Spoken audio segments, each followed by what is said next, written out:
Today will be lesson 13 in the instructional videos for Master Kuo Lien Ying's second Northern Shaolin form, Chuan. And with this lesson, we're going to begin the closing section, section 4. And in section 4, is about 6 movements. It's not a really difficult section. And so we're going to learn 2 moves each lesson. So it's going to take 3 lessons to complete the form. With the completion of this section, you have learned the entire form. And then I think in the next video after the last lesson for the instructions in the form, we're going to go over the form in another video and talk about the flow and the stops and kind of how to emphasize different things and kind of give some tips on how to practice the entire form. Again, breaking up the form into arbitrary sections helps in the learning process because you can focus on only a few movements at a time. Again, traditionally the way was you start from the beginning and you work your way through the form until you get to the new move you just learned either last week or the week before, and then you kind of practice that at the end and then you learn a new move, and so you're learning those new moves very limited amount. By breaking into sections, you can practice the section that you need to work on. Some sections in any form are harder than others. So first I'm going to go back to section 3, a couple of moves, and just do how we ended up in the beginning of this last section. And then I'm going to show the first 2 moves that we're going to learn today in that section, and then I'll break it down. So in the form, in section 3, we ended up after the knife hands into this, and then we step forward into this position here. So this will be the beginning section, beginning of the section 4, or the closing section of section 4. And here's the 2 moves you learn.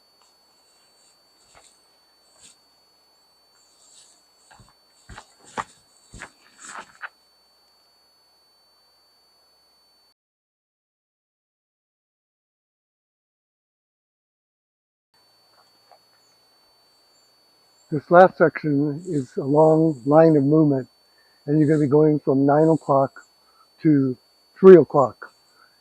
The movements all in a line take a long space.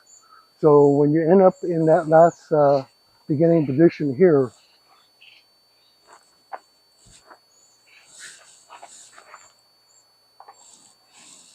you want to end up the furthest that you can in the particular space that you're working in. Of course, there's ways to change the footwork a little bit so that you can fit everything into a smaller space. But in keeping with the original traditional form that Sifu Go taught in Fourth Square, it's like a very long distance. And sometimes, especially with the camera set up, I'll be going out of the frame. So sometimes in teaching it, I'll have to break up the movements back and forth, unless I use my pivot pod, which can kind of follow me, but not as good a quality. So in learning this movement, I'll show you here.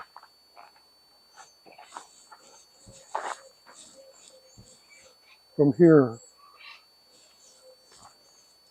this will be the first movement. Both the kicks will be pointed toe kick and straight leg kicks. And so you need to kind of be stretched out in order to practice this. First, we're going to do the hand motion so that you can get a feeling for it. So after, from here, besides the step work, you're going to come with the hands crossed, left on top of right. And then you're going to make a big sweeping motion and come down through the center with the beak hand and the right palm touching the left forearm in the middle. And it ends up on the 45-degree here, like this. So again, let's practice just the hand motion from this position here. So you're going to cross left over right, both fingertips even, a big sweep, and as you get to about 11 o'clock, the fingers start to form the beacon. You come in the center, and you come all the way down to 45 degrees as you sit into the cat stance. So I think practicing just the hand motions by themselves will help a lot. Get the feeling of that. Again, Shaolin is very loose, so it shouldn't be like controlling your movement in a very stiff manner, but it's just relax and extension. And I'll just show the side view too.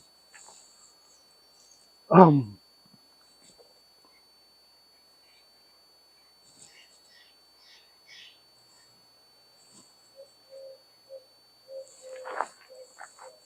so in this opening sweep, the sweep is basically almost not quite 90 degrees to your shoulder, but it's like in this direction. And then it changes to vertical motion in front of you. So it's like in this direction and changes to this direction.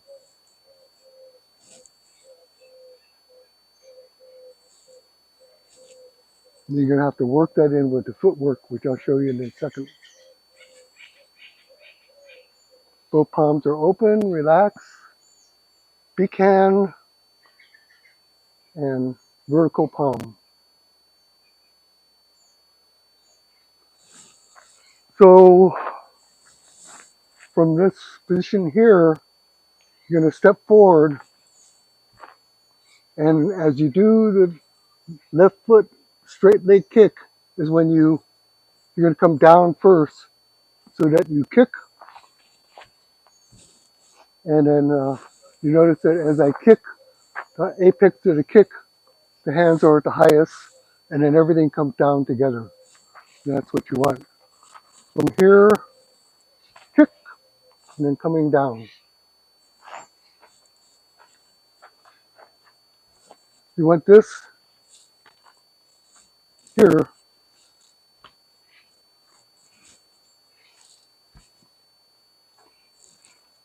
So I kind of like brush my knee as I'm doing the wide sweep. From here,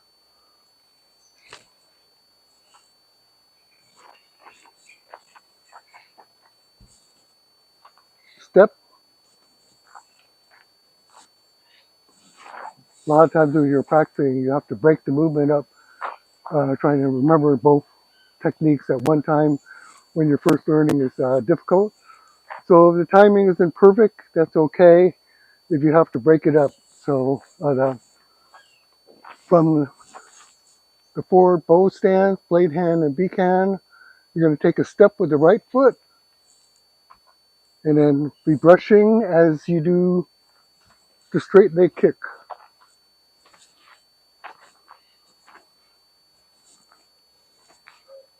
Again, as I show you and told you in other lessons and demonstrating here, breaking up the movement is a good way to practice timing. So you just kind of work on that particular moment of that timing, coordination between the leg, the step, and the opening sweep. Is just kind of break it up like that. You don't have to do the entire movement every time. Breaking that down to where you need to emphasize the coordination. So from here, I'm just kind of working on that opening sweep and then coming down.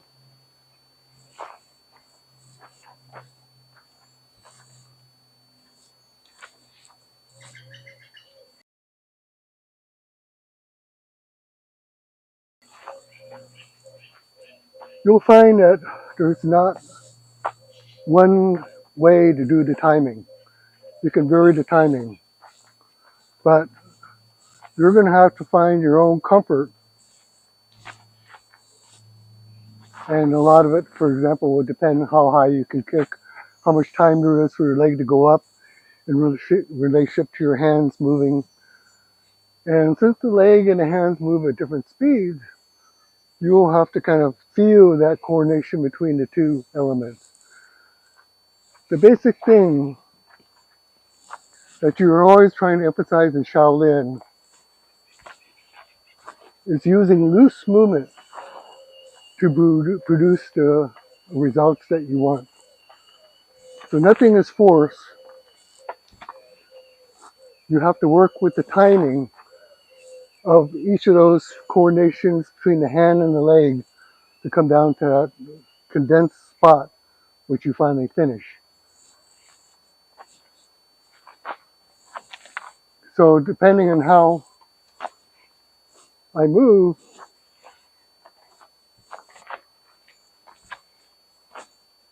things are going to change. But again, the moment that you want it to focus into that final cat is the most important thing. You want everything coming down right on that moment. So from here, the front view, like that.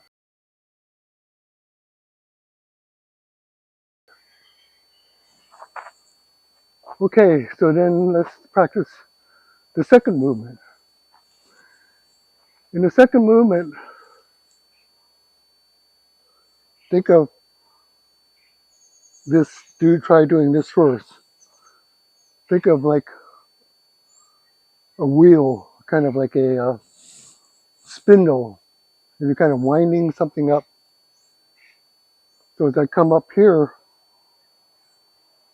each palm faces back towards each other. This one is going to come down like this, and this one is going to come like that.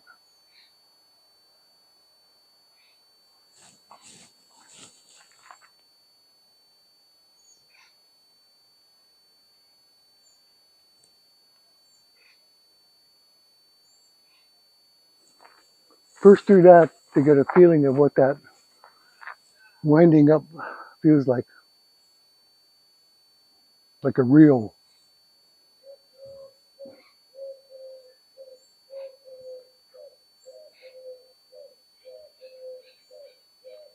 So from the beak hand position,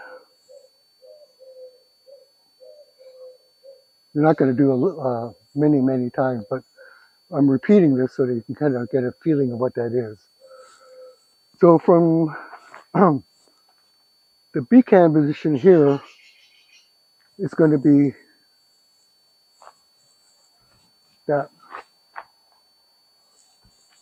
It's going to be a kick that you're going to meet. But first you got to get this motion down first. So now we're going to go from the beak hand, 1, 2, 3. So 1, 2, and then you're going to actually slap the top of your foot or your shin if you're not flexible enough. And as you come back with the beak hand on the left. So it's going to look like this. 1, 2, 1, 2, 1, 2, beak hand, low position, 1, 2, and then you'll see how it works in with the stepping.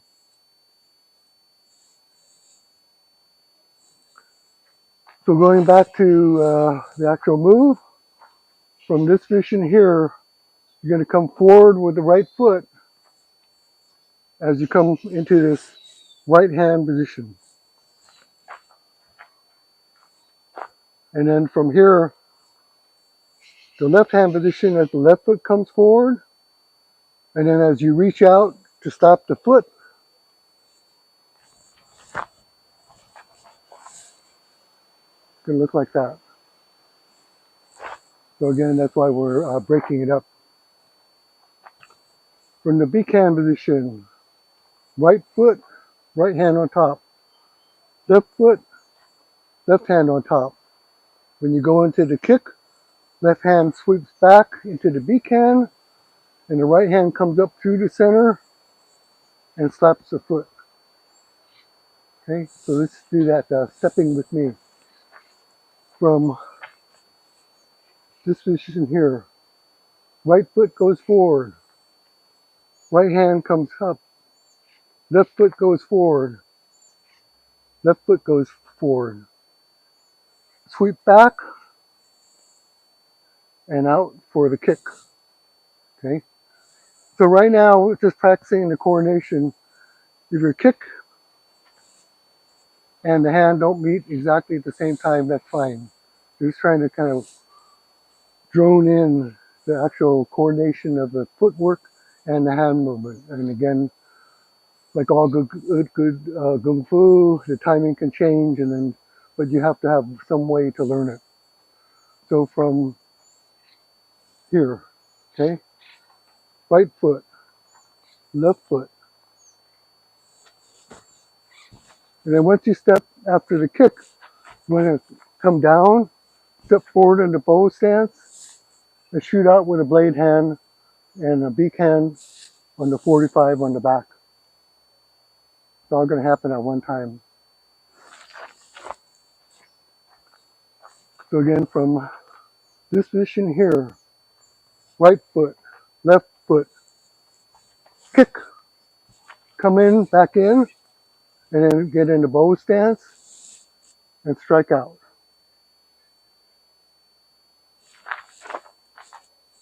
I think this might be the more difficult of the two movements because of the coordination between the footwork and the winding of the hands.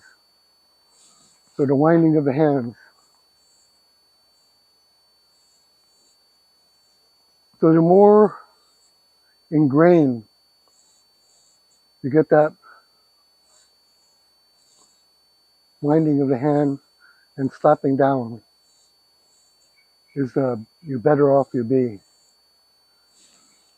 So again, from this position here, it's like 1, 2, 3, and then shoot out with the blade hand strike.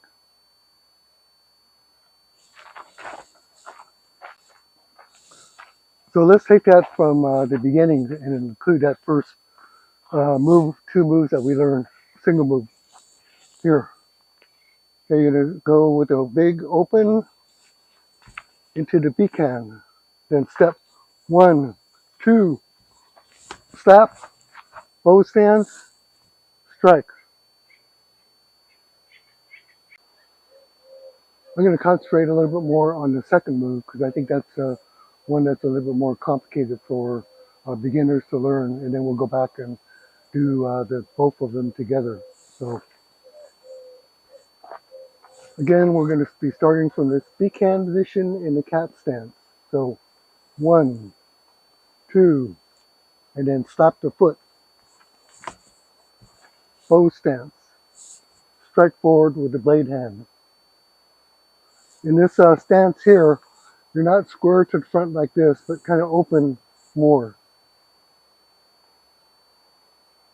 Kind of like more like open like this, rather than straightforward and push back. You want to kind of open out as you strike. As you get comfortable with the movement, we're going to speed it up a little bit now. So there's a little bit more flow. So it looks like this. 1, 2, slap the foot into the bow stance.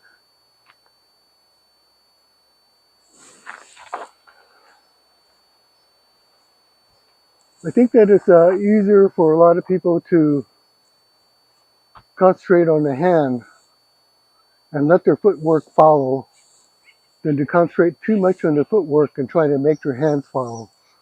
So what I do is from here, I'm thinking more of the hand motion, and then I'm kind of just letting my body follow the rhythm. So again, if you're watching what I'm doing, I'm basically just kind of drilling in the timing. I'm not even doing the actual move, but this is an excellent way to practice all your kung fu because you're kind of going more by the subconscious coordination. That's what I like to call it. And I'm doing kind of like, you can do this throughout the day. That's what's so neat about doing it.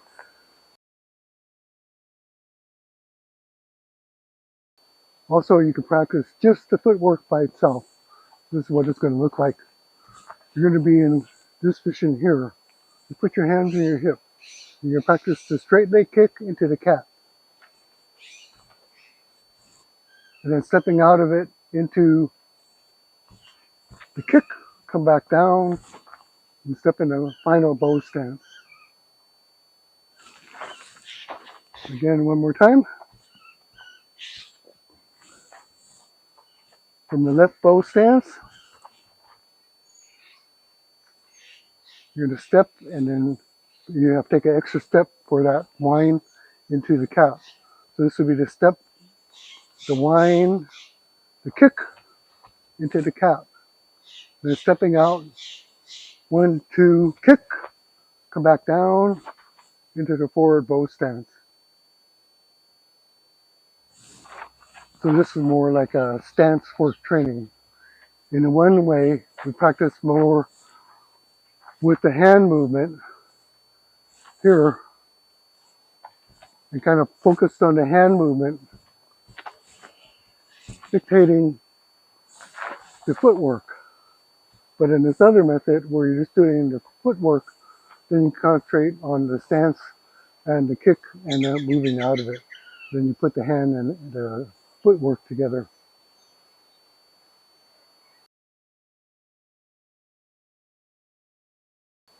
If you're doing stance work, then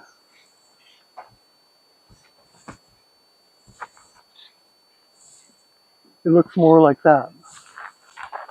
But if you're doing flow, then it looks more like, and you're kind of getting the feeling of the flow thrown into your body, rooted into your body, rather than just necessarily the stance work. And then you can bring the stance, deeper stance back in. So I'm kind of doing just kind of a half movement, but I'm kind of feeling what the rhythm feels like. Okay, that's another way to train. So from here, wind, step.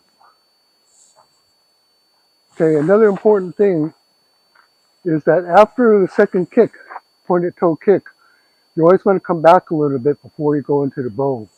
You want to avoid doing this way out because you could be, somebody could sweep your foot as you come down. General principle is after a kick, come back in and step in the bow. But again, a lot of it is dependent upon timing and flow and what you're trying to express. So it isn't like totally bad. Kind of go right into that bow stance. Okay. On that last strike, we're going to be rooted in the bow stance for the kind of explosion for the strike. And if you notice, watch closely, I'm kind of going from the slap of the kick back into that blade hand strike. So from here,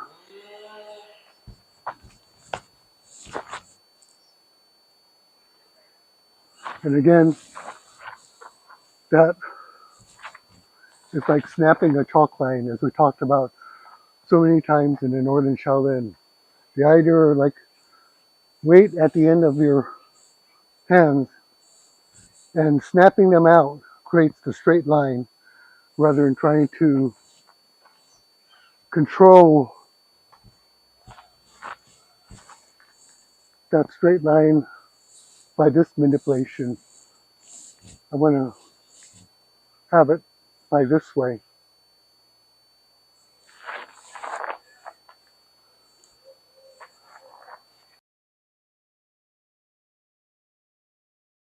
So now we're going to put the two movements together in succession.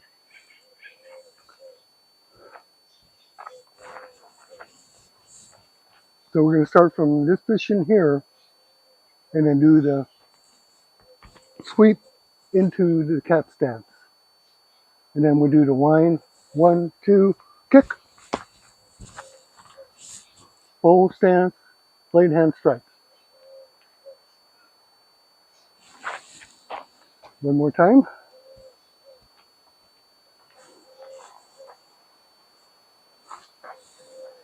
Okay, sweep into the beak hand and the cat stance.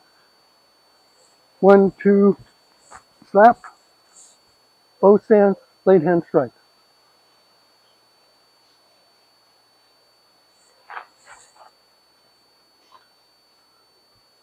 Again, by practicing each one of the movements that I'm teaching separately until they're rooted in, and then kind of combining that moment when you go out of this stance into the next series of movements. I could give you one more hint or kind of tip to practice this. From this position here, go into this position here, step forward, pause a little bit, and then go right into all that. Kind of like they're, instead of 1, 2, 3, it's 1, 2, 3. So again, from here, 1, 2, 3.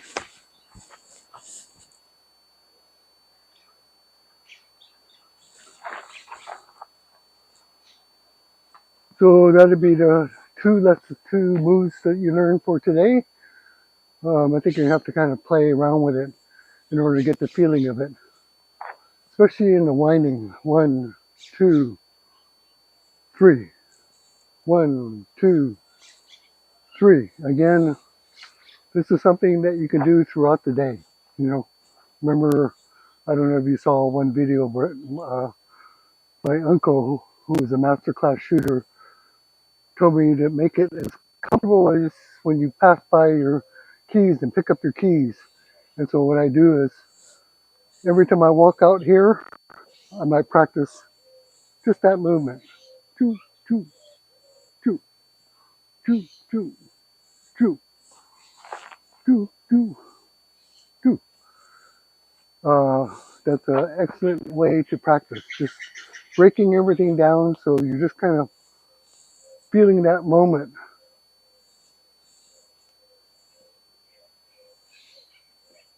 Just as loose as you can. Loose as a goose. Okay.